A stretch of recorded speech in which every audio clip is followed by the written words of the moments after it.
AI Edge through the platforms like COP, and we are here in this particular session showcasing some of these innovation projects.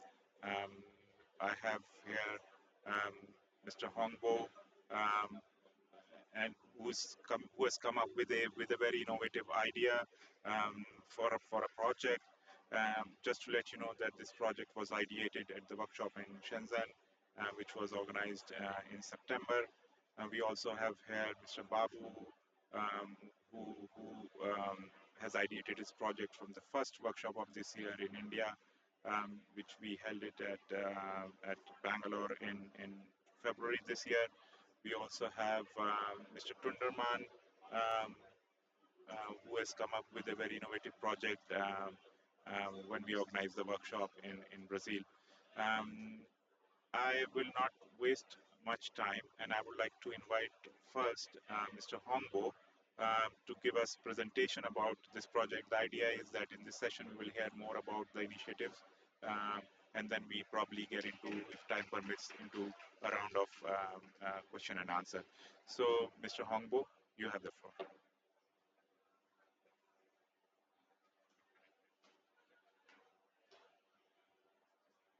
Um, Thank you, Nitin, and uh, distinguished uh, panelists, distinguished guests. So I'm honored to be here to present our project, Solar to Food. So basically, Solar to Food is trying to solve a very simple and very pressing problem for the food safety for the developing countries, especially for the vast amount of the um, area globally that without the enough farmland to grow the enough food, like in the Africa, in Middle East, and many different places in the world. And um, so what we're doing is that we work on the systemic innovation workshop in Shenzhen. We team together with many companies from the ecosystem. So we work together with Tongji University, which is actually located in Shanghai. So they have been working on the smart agriculture for the last 30 years. So they run the Chinese National Smart Agriculture National Lab over there, and we work with Huawei to provide the microgrid solutions for renewable energies. And we also work together with TÜV, which is a German-based global leading certification company for the whole safety certification and also renewable energy certification purpose. And also we have many other partners to participate, like from France, from Italy, from the European Commissions. And the purpose of the Solar to Food is to um, be able to produce cost-effective food through the mass simplify of the engineering exercise practice. So basically, we come up with a standard 20 or 40 foot container. Such a standard container can produce, let's say the 20 feet container, can produce 6 to 9 tons of vegetables per year, and that's sufficient to feed. So 15 square meters can feed 20 to 30 people annual vegetables. Or if we produce to produce high quality, high nutrition grass, it can feed uh, 180 tons of the grass, which is sufficient for 40 shifts or 16 cattle. So we achieve, we hope to be able to achieve more than 100 to 300 times productivity increase in the meantime to reduce the water usage by more than 95%. And in the meantime, it's all powered by clean energies. So the um, smart container side is being developing by 20 university over the last decade. It has been widely deployed um, in like in the Xinjiang province, which is very close to uh, Azerbaijan. Sorry, it's also very close to the border, right? Um, and also in the Lingsha province. So with a 10,000 square meters, we call the vertical farm, we can generate equivalent uh, uh, vegetables for 10 square kilometers. That's what we achieve. And also by integrating with the um, renewable energy, we can also can achieve zero carbon emissions for the whole life cycle. But anyway, I won't spend too much to discuss about the, um, the solutions here. I will leave more time with the panel to the discussion. The key message I want to deliver is that green does not necessarily mean more expensive.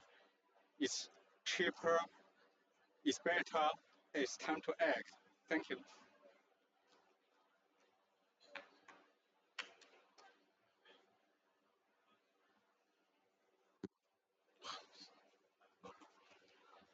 Thank you, Hongbo. I would now like to invite Dr. Babu, Managing Director of Steer World, to talk about his project.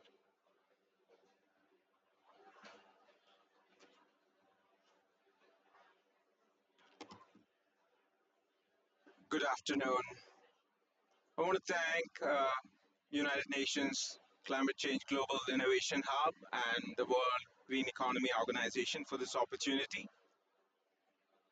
The project that we started at the Systemic Innovation Workshop in Bangalore is called Project REST, and it stands for Resilient Earth Settlement for Tomorrow.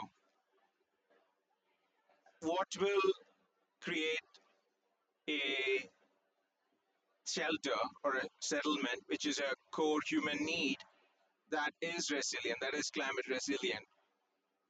And we wanted to focus on this with innovative technologies. First, I'll quickly describe what the project hopes to achieve and is working on right now, and why we are leading this project from Steer World. What does the project hope to achieve? It hopes to create a settlement, firstly, that conserves energy, manages energy, that this settlement will not utilize during the course of its operation grid power nor fuel from outside. It'll be self sufficient. Secondly, it'll work on water conservation and water management. It'll be resilient to be able to manage its own water. Thirdly, this settlement will ensure that it manages its own waste, that it will utilize waste and produce value from it. And most importantly, Project REST will work on achieving zero emission. And I'm talking about air, water, and land pollution. From a climate change perspective, it will aim to achieve zero greenhouse gas emission. But furthermore, it'll aim towards achieving zero pollution, zero externalities with respect to air, water, and land. Now, how will we actually implement it? And why are we leading this? We have been an organization working on process intensification for 3 decades now. And what does process intensification really mean? That if you can work on processes in flow, then you can really do transformation with the least energy and resource input. In today's world, we recognize the importance of information technology, which is about 60 years old. And with the power of AI, we can truly digitally transform how we work with intelligence. But in the course of how progresses humankind over the last 10,000 years now through the river valley civilization and the Bronze Age. We have learned to use various tools. Not all of these tools that we have been working with have been efficient. There is an important opportunity today that all that we use to create new materials, new products can be, especially in the process industry, be far more efficient. And this has been the core for what SteerWorld does. We work on using technology, manufacturing technology to do material transformation. And a lot of these projects involve utilizing waste streams, particularly plastics as a waste stream, and building with that intelligently wood like material, hardwood material, and further using agri waste stream and converting directly into biofuels and energy. So, why are we leading this? Because we can deploy our solutions for building the resilient earth settlement. And the reason we are engaged with GIH is we understand to bring solutions that meet core human needs, we need to work in a collaborative. We have to work in a not just in a collaborative manner, but work with the ecosystem of policymakers, validation providers, certifying agencies, as well as investor communities. And that's the purpose of being here. I look forward to be engaged with you to build further on this project. It's really good to be here.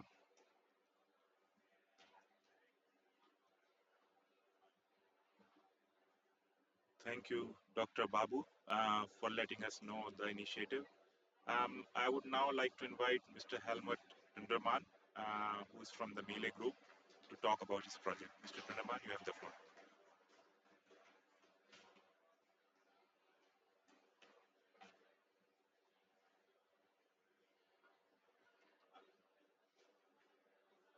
Good afternoon.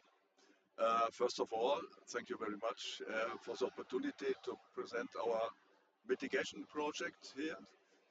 Um, um, our project is located in the western part of the state of Paraná in Brazil, and it's called Green Fuel Paraná. What is the situation over there? This region is a hotspot of the animal production in Brazil. They are producing every year more than 4 million pigs and more than 60 million pieces of poultry. And this causes a lot of problems. This causes, first of all, the production of slurry and manure, and also a lot of waste of slaughtering. It's about 13 million tons every year. And so we have to speak about what is the solution to make these problems weaker, or to solve the problems to reduce the problems of the contamination of soil, the contamination of water, and what is the possibility to reduce also this slurry which is stocked in lagoons and open lagoons, and you have a lot of emissions in the air of methane and CO2. And so what we are going to do now, we started a project in this area to collect all the slurry and manure and to treat it in biogas plants. And to collect this slurry and manure without more emissions of CO2,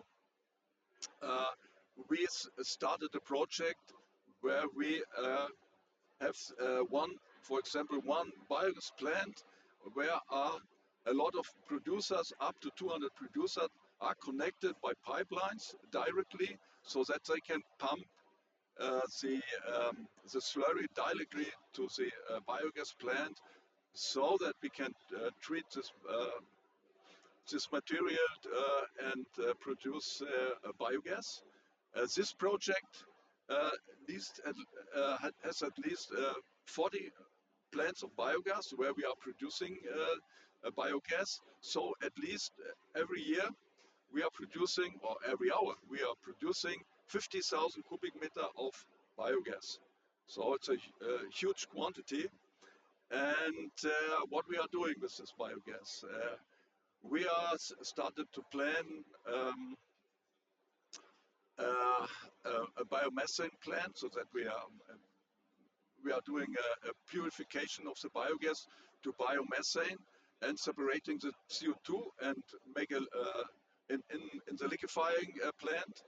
And this biomethane, we have a lot of paths to make different products of this biomethane. First of all, this biomethane could be used to produce a new fuel like CNG or LNG, which is demanded very high in this region. And on the other side, we can, in the next steps, could produce also hydrogen. This may be a biogen hydrogen, where we are with a special a plant.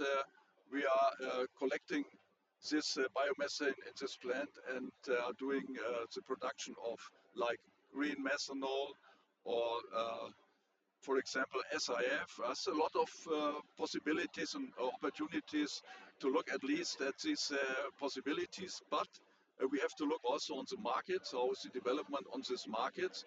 So in the first steps, we have the idea to reduce the problems of the slurry of this production, which causes every year about 2 million tons of CO2, which we are reducing in this region. So it's more or less 0.5% of the whole CO2 emission of the state of Brazil.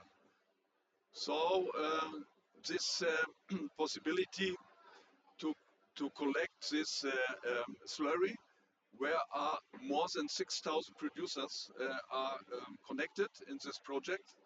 And we hope and we think that we have a new solution to solve these problems of the animal production in Brazil, because you can also replicate this project on other locations in Brazil with the same problems. And yes, and we think this should be a new possibility to reduce all these problems which are caused of the animal production in Brazil. Thank you very much.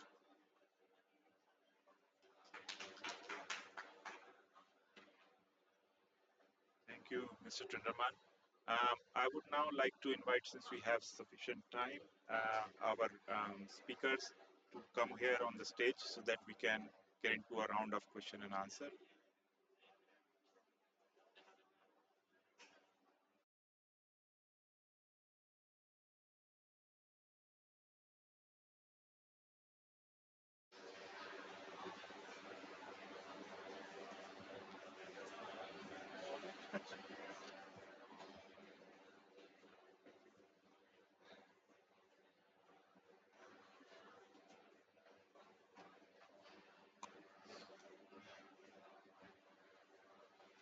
Okay, let me start by thanking you for being the valuable partner of UGH ecosystem. Dr. Babu, Mr. Hombo, Mr. Tunderman, you've been very valuable to the efforts which UGH is doing in promoting innovation for development and deployment of climate and sustainability solutions. And also thanks to all of you for participating in our workshops regularly. Um, so my question, I'll start with a very simple question. Um, just letting us know maybe your experience of getting associated with the work which UN Climate Change Global Innovation Hub is doing. So I'll start with Dr. Babu. Just let us know your experience of getting connected with us and how do you feel about it? Just want to make sure the mic is on. Now it's on. Nitin, this has been an important experience because as a solution creator, I have 150 plus patents and been working on ways to invent material transformation. But then the workshop really opened my eyes to making sure that in fighting climate change, we also can work on core human needs and to be able to be so clear that these are the aspects that we can do. And there is something called systemic innovation, and that is the way in which you can take your solutions to benefit a large section of the community in a manner that will get it right the very first time. We don't have the time. We can't make errors in implementation either. And I think what UGIH is doing in this effort is to waste no time and leave no one behind.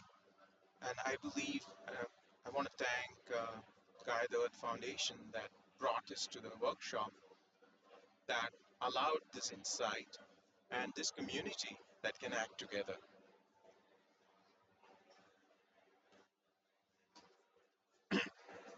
Excuse me. I come from a city called Shenzhen. In Shenzhen, we have about 60 million population. We have about 2 to 3, I think, million EV cars. And Shenzhen is a headquarters of Huawei, headquarters of BYD, but we don't only have Huawei and BYD. In just Longgang district, it's a suburb of Shenzhen. In that particular district, they are dedicated to energy storage, and there are more than 4,000 energy storage companies in that district. So when we look at the Chinese capacity, it's nothing to do with the government subsidies. You know, over the last decade, we drove down the solar cell price for more than 95%. And just in this year, the energy storage price is down by 70%. But it's nothing to do with the government subsidies. It's all to do with the market scale and zero competition in that market. So I think we already have done a lot in China, a lot of exercise, like in mobility. If you come to Shenzhen, the sky is close as Barcelona. But if you came down 10 years ago, it's heavily polluted. Well, this is change. It's all to do with the EV. So in EV, the new cars, 70% are sold on EVs. And also, if you look at the total volume, it's almost reached 50-50 already. So EV is more than the carbon emissions. It's also it reduces the pollutions heavily and improve the city life, the normal people's daily life. Um, I think the what UGIH bring to us is actually uh, it helps us to take what we learned from China over the last decade and to solve the pricing problem globally. If you look at any normal people in Shenzhen, they heard about the Chinese strategy uh, 2060. So the Chinese strategy to achieve the peak on 2030 and achieve neutrality by 2060. But nobody care about that. Most people, I mean, the visionary leader, they talk about that. What the normal people care? Cheaper energy price, cheaper food price. If we look at the supermarket in Baku, the tomato price is 4 to 5 times more expensive than Shenzhen. I was shocked when I look at the price. I mean, this is a heavily oil and gas country, the gas price is more than 30% more expensive in China. But if you look at the EV in China, the EV, the electricity price is around 20% of the gas price, or 10%. So that's a difference. So UGIH gives us a huge opportunity to let us to work with the ecosystem globally to solve the pressing problem, like the food, like the energy, like the pollution. So I hope by working together, we can improve the quality of the people drastically. So that's us. Thank you. Yeah, first of all, it's a great pleasure to be here and to see what all over the world would be done to fight against the climate change with all these different activities.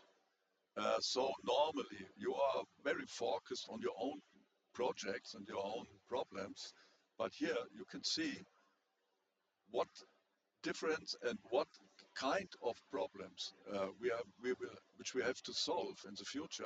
It's not only what we are doing, produce biogas, make a treatment of the animal production, but you have a different problems, and you can change also the opinions of other people, what they are doing, what they are planning to do in the future, so that we can do all together, all these problems together, will be at least the possibility to solve our problems with the climate change. And I think we have to strengthen very hard and to fight very hard that we could get the solution of that. Thank you, Mr. Trinderman.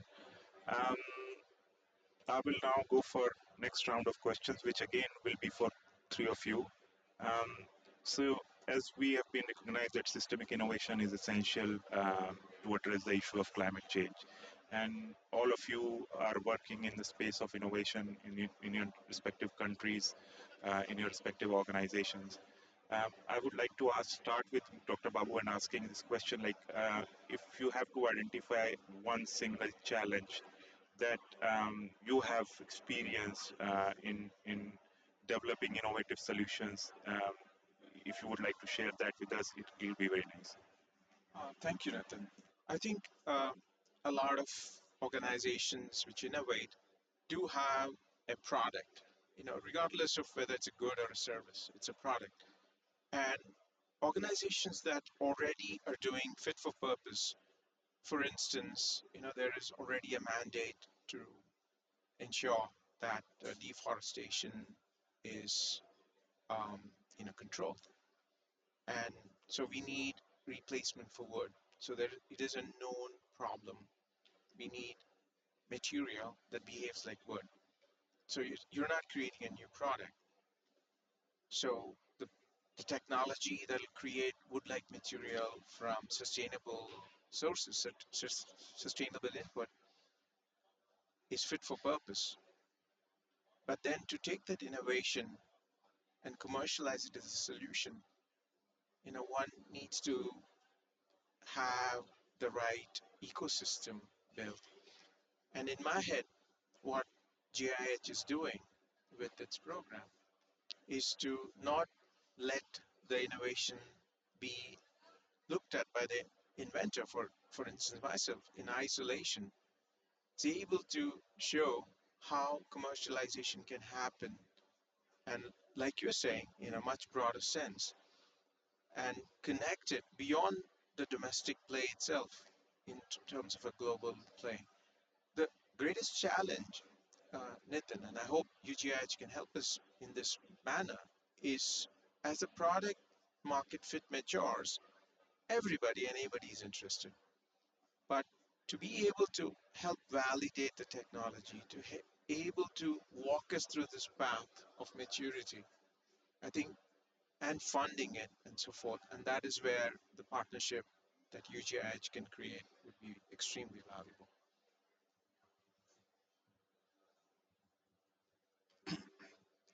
Yes. innovation is not about daydream or the fancy algorithm that nobody understand. Uh, from our experience, innovation is all about solving the pain and creating values. Um, so we have a lot of uh, supply chain partners, like in the battery, in the solar, in the windmill in China, and we work together with them to create total solutions, like for the clean energies, for mobility, for agriculture, for green building. But you know uh, what's our requirement from the our partners? Simple. 30% of the price compared to Siemens, compared to Schneider, better quality. That's what we're going to achieve. And the only way to achieve is that um, through I mean, number one, technology innovation. The technology innovation is also to do with the maturity of the supply chain. So, and also the design and so on and so forth. Um, so if we look at, go back to my Shenzhen, the traffic, the air quality problem to do with the EV. So the Shenzhen, what the government they do? So also, I mean, the government provide a better the role to promote the uh, innovation. What they do? Uh, Number one, uh, the first step is to enforce all the public transportation to adopt EV. So all the bus, shuttle bus have to use the EVs. Once they go to Denmark, they mandate all the taxi has been into the EV. And thirdly, they come to the mass market, the passenger market. And nowadays, there are around 180 to 150 EV brands just for the passenger car in China. That is way too much to my mind. But it's through that competition that we get the engineering improvement, the quality improvement, and drill the products done. So I think go back to Nitin's question. Um, so I think the pain, the customer, the problem is always come to first when we come to innovation solutions. But this is especially true for sustainability. Most people they don't care about the CO2 like the new president of the America. They just don't care. I mean, all the business or even the interest, not only the interest group, but about all the people, the daily people. They care about the quality of the daily life. We have to solve that problem, and then we come with the green solution. And green uh, is just it's not only it's not the demand, it's a solution for in my mind. Yes, the situation is since more than 20 years, we are developing new technology for renewable energies. Today, we are thinking about green fuels and that we are change the use of fossil energy to green energy and so on. I think we are in a very good progress in this thing. A lot of people, a lot of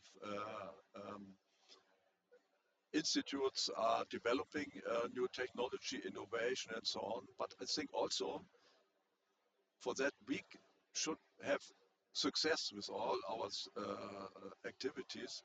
We should not forget the social impact of all these things.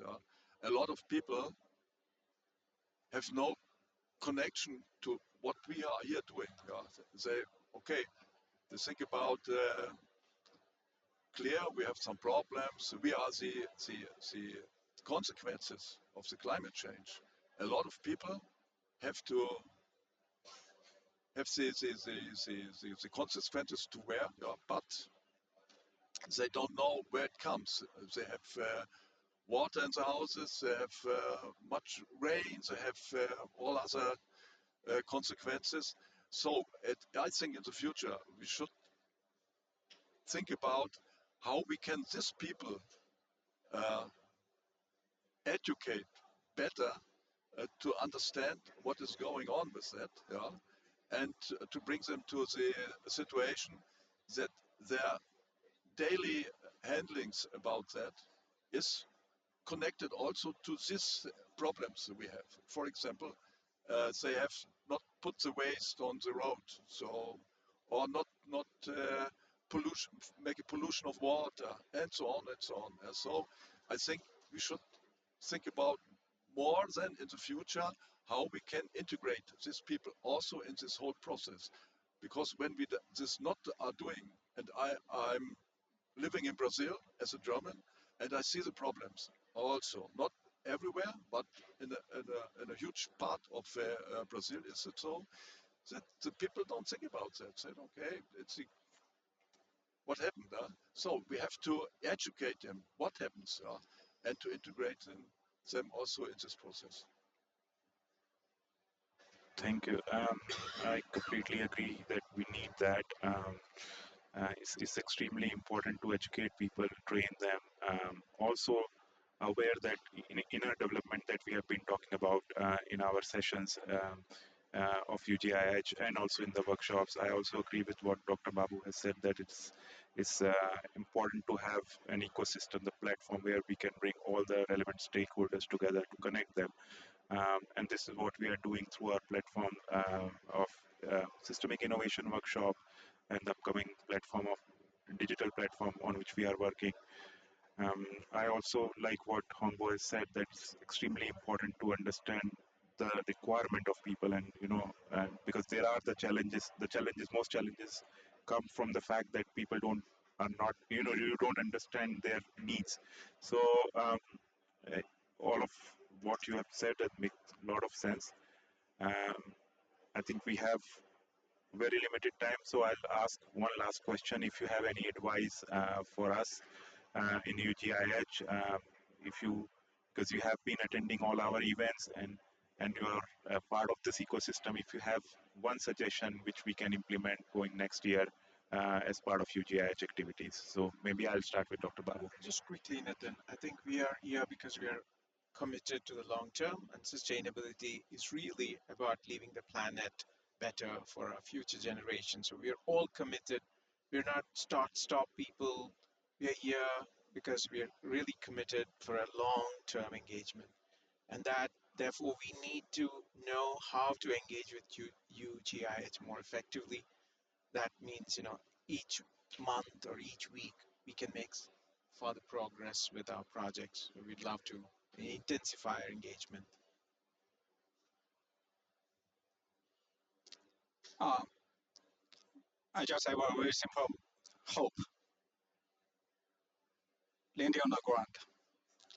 So UGS have done a marvelous start to get it work, yet to work together with the local government to trial all those innovation concept to be able to land it on the ground. And if we can land it in Shenzhen, we can also land it in Dubai. If we can land it in Dubai, we can probably also land it in Sao Paulo.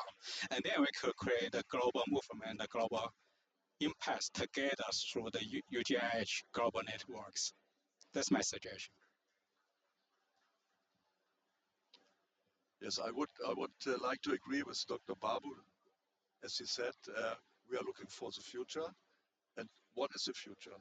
The future is our children today. So we have to learn them what to do in the future to change their life from that what our generation has done. Yeah? So clear, we are learning also because we are learning the consequences of all our doings. But I think we have to manage a system that all children in the world are have have a new view of what is coming in the future and what they could do to to stop this kind of climate change, this kind of problems, and so on. And sometimes it's all very small things you can do. We are not here. We are talking about the big challenges, but it's a small challenge, to put your waste in a waste paper basket. You're looking for clean water. So in everyone's life, and that is what we have to say to the children and say, okay, look on this. This is your future, and if you want to have a good future, a good life in the future, you have to do this and that and change your mind in this case. So, okay. Okay, thank you very much. Thanks to all our presenters of the innovation projects. I hope that you'll continue progress in these projects and maybe come up with new ideas for innovation through our workshops, which we are going to organize next year. We have culminated this year by organizing a half-day workshop actually on 13th, as I told in my introductory presentation. We'll be starting our sessions of workshops hopefully early next year. This year has been very, very busy. We managed to organize eventually 7 workshops, as I said in the beginning, and we are looking forward to extend these events in coming years so that we can create a large network of ecosystem of innovators like yourselves. So with that, thank you very much for coming here and showcasing your project. And with that, we can end this session.